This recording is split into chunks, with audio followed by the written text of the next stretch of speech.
Sementara itu, Putri Presiden pertama Republik Indonesia Rahmawati Soekarno Putri menggelar pertemuan dengan sejumlah tokoh nasionalis dalam acara bertajuk Konsolidasi Tokoh Nasionalis Kembali ke Kiblat Bangsa. Dalam pertemuan ini, para tokoh nasionalis mempertegas akan melakukan aksi damai bela Islam ketiga 2 Desember mendatang jika Ahok tidak ditahan atas kasus penistaan agama.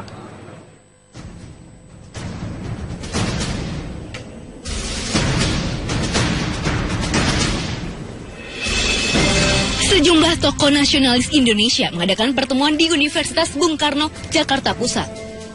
Pertemuan yang berlangsung pada hari Minggu 20 November 2016 ini bertajuk Konsolidasi Tokoh Nasionalis Kembali ke Kiblat Bangsa. Acara yang dibuka Rahmawati Soekarno Putri dihadiri oleh anggota Presidium Majelis Nasional Korps Alumni Himpunan Mahasiswa Islam atau MNKM Sri Bintang Pamungkas, perwakilan masyarakat anti korupsi hingga musisi Ahmad Dhani. Terdapat 3 poin penting yang dibahas, yaitu penanganan hukum kasus penistaan agama, eksistensi bangsa dalam permainan kekuasaan dunia, dan membalikan NKRI pada Pancasila dan UUD 1945 asli. Salah satu kesepakatannya adalah ikut serta dalam aksi bela Islam ketiga pada 2 Desember 2016 nanti. Dan ini menjadi titik yang sangat penting setelah melihat kondisi situasi negara dan bangsa sekarang ini tidak bisa tidak penyebab dari kerusakan hebat baik di bidang ekonomi, politik, sosial budaya, hukum, pertahanan keamanan dan lain sebagainya itu disebabkan oleh konstitusi yang sifatnya liberal kapitalistik yang dilakukan amandemen 4 kali dari awal pemerintah Megawati. Jadi kita bersepakat kaum nasionalis dan dari kaum ulama ini untuk kembali ke Undang-Undang Dasar 45, mempertahankan negara kesatuan Republik Indonesia dan mempertahankan dasar negara kita yaitu Pancasila. Para tokoh nasionalis juga akan merapatkan barisan dengan masyarakat demi keutuhan persatuan dan kesatuan bangsa. Dari Jakarta, Irwan Sihoming, Firman Montana, MNC Media memberitakan.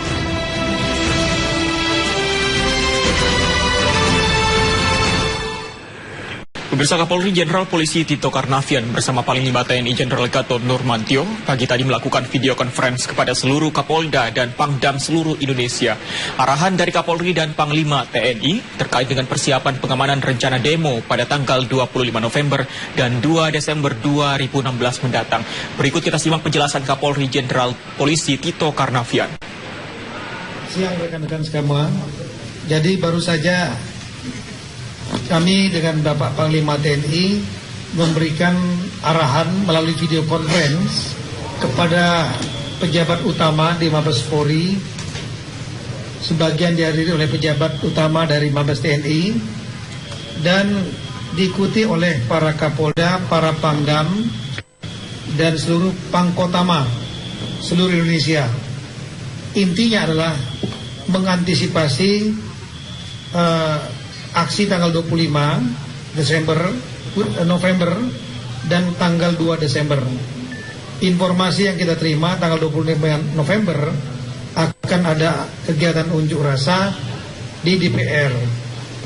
Namun ada upaya-upaya tersembunyi dari beberapa kelompok yang ingin masuk ke dalam DPR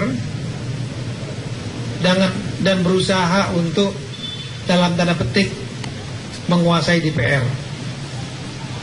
Nah, aksi ini bagi kami kepolisian dan Bapak Panglima secara undang-undang sudah diatur pasal-pasal mulai 104, 1 sampai dengan 107 dan lain.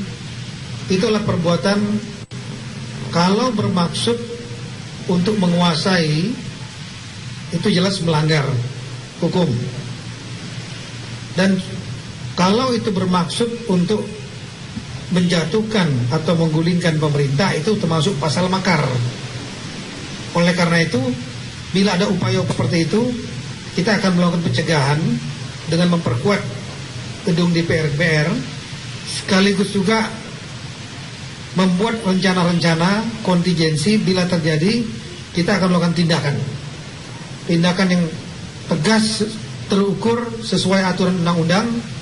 Kita akan tegakkan hukum baik yang melakukan maupun yang menggerakkan. Itu yang pertama. Kemudian yang kedua, menyikapi tanggal 2 Desember ada sejumlah elemen yang sudah menyampaikan press release untuk melaksanakan kegiatan yang mereka sebut aksi bela Islam ketiga, dan itu dalam bentuk gelar sajadah sholat Jumat di Jalan Tamrin dan Sudirman serta Bundaran HI. Kita sampaikan di sini bahwa kegiatan tersebut sesuai aturan Undang-Undang Nomor 9 Tahun 98, penyampaian pendapat di muka umum itu merupakan hak konstitusi dari warga, namun tidak bersifat absolut. Ada 4 batasan dalam undang-undang itu yang tidak boleh. Yang pertama, tidak boleh mengganggu hak asasi orang lain, termasuk pemakai jalan. Kalau di jalan protokol itu tidak boleh kalau mereka terganggu. Yang kedua, tidak boleh mengganggu ketertiban umum. Sangat jelas bahwa itu jalan protokol. Kalau itu diblok, otomatis akan mengganggu warga yang menggunakan jalan itu. Ibu-ibu yang mau melahirkan, mau berangkat ke RSCM bisa terganggu, yang sakit bisa terganggu, yang mau bekerja juga bisa terganggu, sopir taksi, angkutan lain-lain bisa terganggu. Di samping itu juga akan dapat memacetkan Jakarta karena dia jalan protokol. Hari Jumat lagi. Itu mengganggu ketertiban publik dalam penilaian kami kepolisian. Oleh karena itu, maka kami tentu akan melarang kegiatan itu. Melarang, kalau dilaksanakan akan kita bubarkan. Kalau melawan dibubarkan, kita akan lakukan tindakan. Ada ancaman hukuman dari pasal 212 KUHP sampai 218 KUHP, yaitu melawan petugas. Kalau melawannya 1 orang 12 KUHP, melawan lebih dari 2 orang 213 KUHP, melawan sampai ada korban luka dari petugas 214 KUHP, ancamannya berat. Itu di atas 5 tahun, 7 tahun ya, kalau sampai ada korban luka dari petugas. Nah, oleh karena itu Kapolda Metro akan mengeluarkan maklumat larangan itu, dan kemudian akan diikuti oleh polda-polda lain yang kantong-kantong massa yang akan mengirim dari wilayah lain akan dikeluarkan maklumat untuk melarang berangkat bergabung dengan kegiatan yang melanggar undang-undang tersebut, dan kemudian akan dilakukan tindakan-tindakan seandainya tetap memaksa untuk berangkat. Sekali lagi, masalah kasus ini yang dipermasalahkan, kasus Saudara Basuki Cahayapurnama, sudah mendekati tahap akhir penyelesaiannya. Kemungkinan besar dalam waktu 1 minggu maksimal 2 minggu mendatang kita sudah serahkan kepada jaksa. Saya selaku Kepala Kepolisian Negara Indonesia menjamin hal itu kepada seluruh lapisan masyarakat.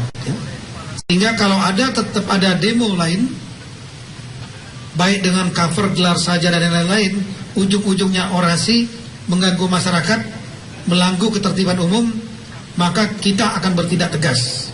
Apalagi kalau sampai nanti mengarah kepada agenda-agenda tertutup, yaitu menggulingkan pemerintah yang sah. Ada aturan hukum 104 sampai 107 KUHP, jelas sekali di sana.